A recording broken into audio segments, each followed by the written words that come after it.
بسم اللہ الرحمن الرحیم۔ پیارے دوستو، السلام علیکم ورحمۃ اللہ۔ آج کی ہماری ویڈیو ہے کہ حاتم طائی کون تھا اور کس قبیلے سے تعلق رکھتا تھا اور اس کی زندگی گزارنے کے کیا اصول تھے۔ پیارے دوستو، حاتم طائی اپنے وقت میں بہت سخی اور رحم دل انسان تھا۔ کوئی بھی اس کے دروازے پر سوالی بن کر آتا تو وہ اسے خالی ہاتھ نہ لوٹاتا۔ حاتم طائی کا تعلق ایک طے نامی قبیلے سے تھا اور اس کا پورا نام حاتم ابن عبداللہ بن سعد بن الجمل طائی تھا۔ حاتم طائی کی والدہ بھی بہت سخی اور نیک عورت تھی، لہٰذا حاتم طائی کو سخاوت اپنی والدہ کی طرف سے وراثت میں ملی تھی، مگر اس کے دادا کو اس طرح کی جنونی سخاوت پسند نہیں تھی۔ ایک روایت کے مطابق ہے کہ ایک دن اس کے دادا نے حاتم طائی کو اونٹوں کی ذمہ داری سونپی تو حاتم طائی نے ایک ہی دن میں 300 اونٹ خیرات کر کے گھر واپس لوٹے اور اس پر اس کے دادا بہت ناراض ہوئے اور حاتم طائی سے علیحدگی اختیار کر لی۔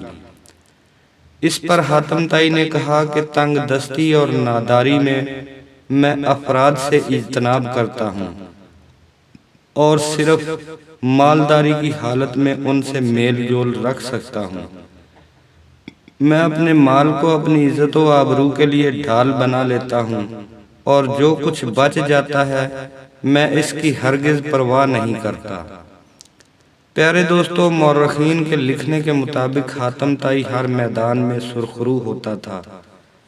جب وہ اپنے دشمنوں کے سامنے میدان جنگ میں اترتا تو اللہ کے سوا دنیا کی کوئی چیز بھی اس کے دشمنوں کو بچا نہیں سکتی تھی اور حاتم طائی اپنے دشمنوں پر غالب آ جاتا تھا۔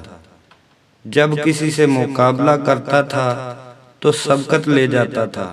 اس کے علاوہ جب بھی ماہ رجب کا چاند نظر آتا تو حاتم طائی 10 اونٹ ذبح کرتا اور دعوت عام کرتا تھا، جس کی وجہ سے اس کے گرد لوگ جمع ہو جاتے تھے۔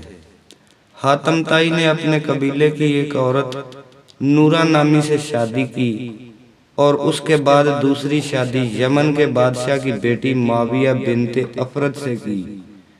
ان دونوں بیویوں میں سے اس کی 3 اولادیں تھیں جن کے نام عبداللہ، صفانہ اور عدی تھا۔ ایک روایت میں یہ بھی لکھا گیا ہے کہ حضرت علی شیر خدا رضی اللہ تعالی عنہ فرماتے ہیں کہ جب مسلمانوں نے طائی قبیلے کو فتح کر کے ان کے افراد کو قیدی بنا کر دربار رسالت صلی اللہ علیہ وآلہ وسلم میں پیش کیا تو ان میں سے ایک عورت ہمارے پیارے نبی صلی اللہ علیہ وآلہ وسلم سے عرض کرنے لگی، اے اللہ کے نبی صلی اللہ علیہ وآلہ وسلم، آپ اپنے صحابہ اکرام رضوان اللہ تعالی علیہم سے فرما دیں کہ وہ ہمیں تنگ نہ کریں بلکہ ہمارے ساتھ صلہ رحمی کریں، کیونکہ میں کسی عام انسان کی بیٹی نہیں ہوں بلکہ اپنے قبیلے کے سب سے معزز اور معتبر سردار کی بیٹی ہوں۔ میرا باپ ہمیشہ مخلوق خدا سے صلہ رحمی سے پیش آتا ہے اور عہد و پیمان میں بھی ہمیشہ رحم دل رہتا ہے اور بھوکوں ناداروں کو بھی ہمیشہ پیٹ بھر کے کھانا کھلاتا ہے۔ کوئی بھی ضرورت مند اس کے دروازے پر آ جائے تو وہ اسے بھی خالی ہاتھ نہیں لوٹاتا۔ میرے والد کا نام حاتم طائی ہے اور میں اس بلند کردار آدمی کی بیٹی ہوں۔ پیارے دوستو، اتنا سن کر سرور کائنات رحمت للعالمین صلی اللہ علیہ وآلہ وسلم نے فرمایا، یہ جو تم نے خوبیاں اپنے والد کی بیان کی ہیں یہ ایک مومن کی نشانیاں ہیں، چنانچہ تمہارا والد مسلمان ہوتا تو میں اس کے لیے دعائے مغفرت ضرور کرتا۔ پھر آپ صلی اللہ علیہ وآلہ وسلم نے سبھی صحابہ اکرام رضوان اللہ تعالی علیہم کو حکم دیا کہ کوئی بھی انہیں پریشان نہ کرے، کیونکہ اس عورت کا والد اخلاق کے بلند درجے پر فائز تھا، اور بے شک اللہ تبارک و تعالی اچھے اخلاق والوں کو پسند فرماتا ہے۔ حضور صلی اللہ علیہ وآلہ وسلم نے اپنے چند صحابہ اکرام رضوان اللہ تعالی علیہم کے ذمہ لگایا کہ وہ حاتم طائی کی بیٹی کو بحفاظت اس کے گھر چھوڑ آئیں۔ یہاں پر ایک روایت تاریخ میں اور بھی ملتی ہے کہ جب صحابہ اکرام رضوان اللہ تعالی علیہم حاتم طائی کی بیٹی کو واپس اس کے گھر لے جا رہے تھے تو وہ خاتون ان کے آگے چل رہی تھی، جس کی وجہ سے بار بار اس کے سر کے بال نظر آ رہے تھے۔ یہ بات صحابہ اکرام رضوان اللہ تعالی علیہم کو پسند نہ آئی تو انہوں نے حاتم طائی کی بیٹی سے کہا، آپ ہمارے پیچھے چلیے تاکہ ہماری بے پردگی نہ ہو، ورنہ ہم اپنے آقا و مولا ختم الرسل صلی اللہ علیہ وآلہ وسلم کو کیا منہ دکھلائیں گے۔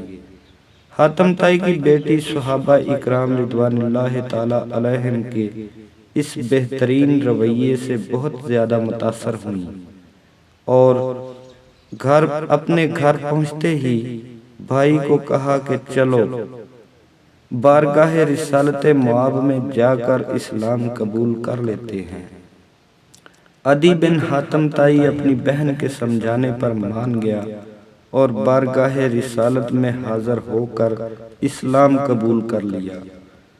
مورخین نے لکھا ہے کہ حاتم طائی نے کہا تھا کہ میں نے اپنی زندگی میں 4 علم اپنائے ہیں جس کی وجہ سے مجھے دنیا کے تمام علماء سے چھٹکارا مل گیا ہے۔ پہلا علم یہ ہے کہ میں سمجھ چکا ہوں کہ میرے حصے کا رزق مجھے مل کر ہی رہے گا، قسمت سے زیادہ اور وقت سے پہلے یہ مجھے نہیں مل سکتا، اس لیے زیادہ رزق حاصل کرنے کی کوشش میں نے چھوڑ دی۔ دوسرا علم یہ ہے کہ جو حق مجھ پر اللہ تبارک و تعالیٰ کا ہے وہ مجھے ہی ادا کرنا ہے، نہ کسی اور نے۔ تیسرا یہ کہ جو چیز مجھے ہر جگہ ڈھونڈنے کی طاقت رکھتی ہے وہ میری موت ہے، میں کبھی بھی اور کہیں بھی اسے نظر انداز کر کے بھاگ نہیں سکتا، اس لیے میں نے اس سے سمجھوتا کرنا ہی ٹھیک سمجھا۔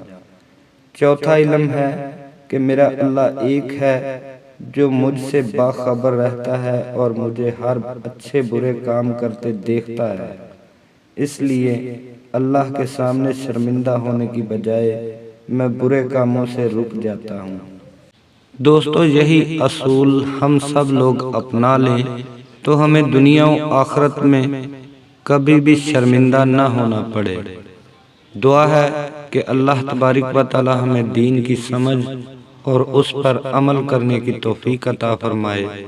آمین یا رب العالمین۔